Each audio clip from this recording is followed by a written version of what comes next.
নমস্কার বন্ধুরা, আজ আমি আপনাদের একটি জাতকের গল্প পড়ে শোনাবো। গল্পটির নাম কালবাহু জাতক।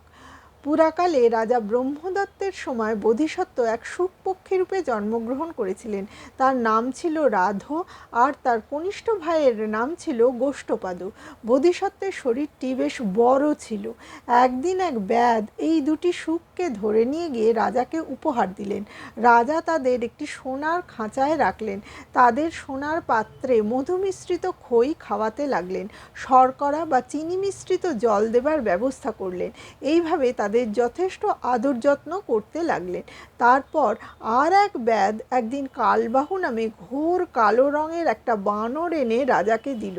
রাজা সেই থেকে বানরটাকে বেশি আদর যত্ন করতে লাগলেন। শুকদের আদর কমে গেল। বোধিসত্ত্ব রাধ সর্বগুণসম্পন্ন ছিলেন। তিনি এজন্য কিছুই মনে করলেন না।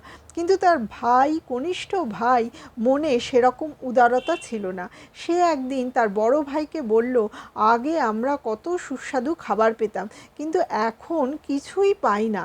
তবে চলো আমরা বনে চলে যাই। বোধিসত্ত্ব বললেন, শোনো গোষ্ঠপাদ, লাভ অলাভ, সুখ দুঃখ, যশ অযশ, নিন্দা প্রশংসা সবই অনিত্য, তাই দুঃখ পরিহার করো।